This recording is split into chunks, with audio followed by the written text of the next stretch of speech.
क्या तुमने कभी सोचा है कि जब स्ट्रॉ हैट्स आखिरकार वन पीस अचीव कर लेंगे तो उनका फ्यूचर क्या होगा? अगर नहीं तो आज की वीडियो में हम इसी टॉपिक पर बात करेंगे, इसलिए अगर तुम चैनल पर नए हो तो वीडियो को लाइक, हाइप और चैनल को सब्सक्राइब भी कर लेना। तो स्टार्ट करते हैं अपने लास्ट स्ट्रॉ हैट जिनबे से। अब जिनबे का ड्रीम जितना सिंपल है उतना ही हार्ड टू अचीव भी, बिकॉज वो चाहता है कि ह्यूमंस और फिशमैन्स के बीच का रेसिज्म खत्म हो जाए और जो दर्द बाकी फिशमैन्स से सही है वो उनकी आने वाली जनरेशन को फेस ना करने पड़े। इसलिए फाइनल बोर्ड के बाद भी जिनबे वापस फिशमैन आइलैंड पर ही जाने वाला है, जहाँ वो मेनली ह्यूमंस और फिशमैन्स के बीच एक ब्रिज का काम करेगा, जिसमें किंग नेपच्यून भी उसका पूरा साथ देगा। और फिशमैन्स के अंदर भी ह्यूमंस के लिए अच्छे थॉट्स नहीं है, इसलिए स्टार्टिंग में उन्हें थोड़ी प्रॉब्लम जरूर फेस करनी पड़ सकती है। और यहाँ जिनबे उन्हें अपनी जर्नी और पर्सनल एक्सपीरियंस की मदद से उनकी इस हेटेड फीलिंग को खत्म करने में हेल्प करेगा। और अगर तुम्हें फिशमैन आइलैंड की प्रोफेसी याद हो, उसमें लूफी ने पूरे फिशमैन आइलैंड को डिस्ट्रॉय कर दिया था। और मे भी ऐसा भी हो सकता है कि फ्यूचर में फिशमैन्स ह्यूमंस के साथ ही लैंड पर रहे। नेक्स्ट आता है ब्रूक। ब्रूक का वन एंड ओनली ड्रीम है लाबून से रीयूनाइट होना, और फ्यूचर में ऐसा बिल्कुल होगा। तो जब स्ट्रॉ हैट पायरेट डिसबैंड हो जाएंगे तो ब्रूक सीधा जाएगा लाबून के पास और फिर वो दोनों अपना एक लिटिल एडवेंचर स्टार्ट करेंगे। और तुम्हें याद होगा कि जब लाबून ग्रैंड लाइन में आया था तो उसका साइज बहुत ही छोटा था, बट अब इतने मैसिव साइज के साथ में भी वो ग्रैंड लाइन से बाहर नहीं जा पाए। बट फिर भी ब्रूक सिंगिंग और म्यूजिक को क्विट नहीं करेगा और दोनों डिफरेंट आइलैंड्स पर जाकर शोज करेंगे। इसलिए ब्रूक के पास पैसों की तो कोई कमी नहीं होगी, क्योंकि होली नाइट्स तक उसके म्यूजिक के फैंस है और कुछ टाइम बाद वो दोनों ही रिटायर हो जाएंगे। नेक्स्ट बात करते हैं अपने क्रू की आर्चोलॉजिस्ट निको रोबिन की। रोबिन को पूरी वर्ल्ड की हिस्ट्री स्पेशली वर्ल्ड सेंचुरी के बारे में जानने में काफी इंटरेस्ट है, इसलिए वो पूरा ट्राई करेगी उन सीक्रेट्स को अनकवर करने की जिन्हें कभी वर्ल्ड गवर्नमेंट ने छुपा दिया था। और रोबिन की हॉबी है बुक्स पढ़कर नॉलेज गैदर करना, और मोस्ट प्रोबेबली वो खुद की एक बुक लिखेगी जिसमें पूरे वर्ल्ड की हिस्ट्री होगी, ताकि सभी लोग वर्ल्ड हिस्ट्री को अच्छे से समझ पाए। बट उसकी जर्नी यही खत्म नहीं होगी। रोबिन के बचपन में पूरे ओहारा को वाइप आउट कर दिया गया था, जिससे वो पूरा आइलैंड तबाह हुआ, लोग मरे और बुक्स को भी भारी नुकसान पहुंचा। मे भी ऐसा हो सकता है कि रोबिन एक सुनसान आइलैंड को ओहारा बना दे, जहाँ वो लोगों को हिस्ट्री के बारे में पढ़ाएगी और ओहारा जैसा ग्रेट आइलैंड दोबारा एग्जिस्टेंस में आ जाएगा। अब बात करते हैं अपने साइबोर्ग फ्रैंकी की। फ्रैंकी को नए नए इन्वेंशंस करना काफी पसंद है, और रही बात उसके ड्रीम की, तो उसका ड्रीम है एक ऐसी शिप को बनाना जो पूरे वर्ल्ड में ट्रेवल कर सके। 1000 सनी बिल्ड करने के साथ पूरा हो चुका है, बट ऐसा भी हो सकता है कि फ्रैंकी फाइनल वॉर के लिए एक स्पेशल शिप बिल्ड करे, और क्योंकि फाइनल वॉर के बाद वर्ल्ड गवर्नमेंट डिस्ट्रॉय हो चुकी होगी तो सभी अननेसेसरी लॉज को हटा दिया जाएगा, यानी जो भी इंफॉर्मेशन फ्रैंकी ने गैदर की है वो उसका ओपनली यूज कर पाएगा। और क्योंकि अब लिलिथ भी स्ट्रॉ हैट्स के साथ है तो वो भी फ्रैंकी की मदद करेगी, क्योंकि रिसेंट चैप्टर में उसने फ्रैंकी को एक नया एनर्जी सोर्स दिया है जो उसे काफी स्ट्रॉन्ग बना सकता है। और तुम्हें याद होगा कि वाटर 7 सिटी का सी लेवल हर साल बढ़ता जा रहा है, पॉसिबली फ्रैंकी उसे फ्लोटिंग आइलैंड बना देगा जस्ट लाइक एगहेड। अब बात करते हैं क्रू के डॉक्टर टोनी चॉपर की। चॉपर को दुनिया की हर एक डिजीज का क्योर ढूंढना है, और उसुप ने भी एक बार ऐसा झूठ बोला था कि एक ऐसी मेडिसिन एग्जिस्ट करती है जो किसी भी बीमारी को ठीक कर दे। पॉसिबली वो मेडिसिन चॉपर को मिल जाएगी और वो बन जाएगा वर्ल्ड का नंबर 1 डॉक्टर, क्योंकि उसकी मेडिकल नॉलेज बहुत ही क्रेजी है। वुडन प्रिजन में उसने लूफी के पोजीशन को कुछ ही मिनटों में सुधार दिया था। ओनिगाशिमा में क्वीन के वायरस का क्योर भी ढूंढा था, इसलिए चॉपर पूरे वन पीस वर्ल्ड में फेमस हो जाएगा और लोग दूर दूर से उससे इलाज कराने आएंगे। बट चॉपर उसे कोई भी फीस चार्ज तो नहीं करने वाला, लेकिन अगर थोड़ी कॉटन कैंडी मिल जाए तो बंदे की लाइफ सेट है। इसलिए चॉपर डिफरेंट आइलैंड्स पर जाता रहेगा लोगों को ठीक करने के लिए, और मोस्ट प्रोबेबली वो खुद का एक हॉस्पिटल भी खोल ले। नेक्स्ट बात करते हैं उसुप की। उसुप को जायंट्स की कंट्री एल्बाफ से इतना लगाव है, ये तो हम सब जानते हैं। वो भी उन्हीं की तरह वॉरियर बनना चाहता है। रूमर्स तो थे कि एल्बाफ आर्क उसुप की होगी, बट उसके अलावा सब अपना जलवा दिखा रहे हैं। बट अभी भी चांसेस है कि वो कुछ तो बड़ा करेगा। बात करें उसके फ्यूचर की तो मोस्ट प्रोबेबली वो एक स्टोरी टेलर बनेगा, क्योंकि पहले वो सायरप विलेज में काया को झूठी कहानी सुनाता था, और अब वो अपने रियल एडवेंचर्स को काया और बाकी सभी लोगों को सुनाकर उन्हें इंस्पायर करेगा।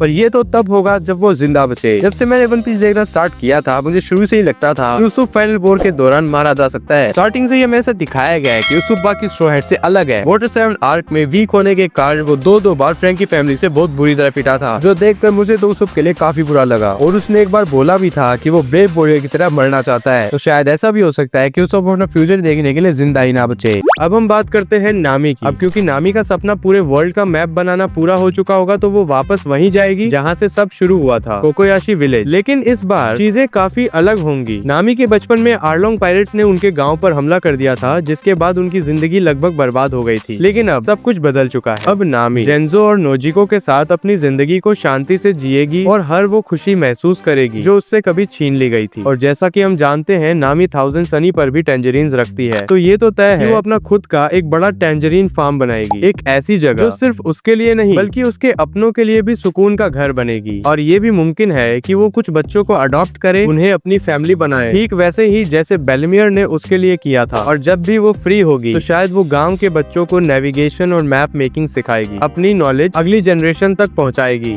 अब बात करते हैं सांजी की। अब सांजी का सपना ऑल ब्लू को ढूंढना जब पूरा हो जाएगा तो उसकी लाइफ कम्प्लीटली चेंज हो जाएगी। सोचो एक ऐसी जगह जहाँ हर टाइप की फिश एग्जिस्ट करती है, हर इंग्रेडिएंट जो उसने कभी इमेजिन भी नहीं किया। अब उसे हर टाइम लड़ना नहीं होगा और उसका पूरा फोकस सिर्फ कुकिंग पर ही होगा। स्ट्रॉ हैट्स के अलग होने के बाद सांजी शायद वहीं ऑल ब्लू में सेटल हो जाएगा और वहीं खोल लेगा अपना खुद का रेस्टोरेंट, जैसा जेफ ने सी रेस्टोरेंट बराती खोला था। और इसीलिए ये कोई नॉर्मल रेस्टोरेंट नहीं होगा, दुनिया भर से लोग सांजी का फूड टेस्ट करने के लिए आएंगे और मे बी पुडिंग और सांजी की मैरिज भी हो जाए। और क्या पता सांजी सब कुछ भूलकर जर्मा 66 को माफ कर दे और वो सभी एक फैमिली की तरह खुशी से रहें। अब बात करते हैं जोरो की। जोरो का फ्यूचर सच में उतना ही केओटिक होगा जितना उसका डायरेक्शन सेंस। इतने सालों तक ग्रैंड लाइन और न्यू वर्ल्ड में ट्रैवल करने के बाद भी बंदा अभी भी सेम लेवल पर लॉस्ट होता रहेगा। उसका एक सिंपल गोल होगा शिमोत्सुकी विलेज वापस जाना और वाडो इचिमोनेजी को कोशिरो के डोजो में वापस देना। लेकिन प्रॉब्लम यही है, जोरो के लिए सिंपल कभी सिंपल होता ही नहीं। रास्ते में वो गलती से अलग अलग कंट्रीज, जंगल, माउंटेन्स और इवन बैटलफील्ड्स तक पहुंच जाएगा बिना किसी इंटेंशन के। लोग उसे सीधा रास्ता बताएंगे पर वो फिर भी उल्टा ही चला जाएगा। लेकिन एक चीज तब तक चेंज हो चुकी होगी, इस पॉइंट तक जोरो ऑलरेडी मीहॉक को हरा चुका होगा और दुनिया का स्ट्रॉन्गेस्ट सोर्ड्समैन बन चुका होगा। मतलब उसका नाम हर जगह फेमस होगा और इसी वजह से दुनिया भर के पावरफुल सोर्ड्समैन उसे ढूंढते रहेंगे सिर्फ एक फाइट के लिए। और जोरो वो तो हर चैलेंज हैप्पीली एक्सेप्ट करेगा। सालों तक भटकने के बाद एक दिन वो शिमोत्सुकी विलेज पहुंच जाएगा बिना रियलाइज किए। और जब वो डोजो में कोशिरो को देखेगा तब उसे समझ आएगा कि वो फाइनली घर आ गया है। वहीं पर वो वाडो इचिमोनजी वापस करेगा इस होप के साथ कि कोई नया बच्चा उसे उठाए और अपनी जर्नी स्टार्ट करे। और फिर जोरो वहीं रुक जाएगा, बच्चों को सोर्ड फाइट सिखाएगा, उन्हें स्ट्रॉन्ग बनाएगा और ढूंढेगा एक नया जोरो।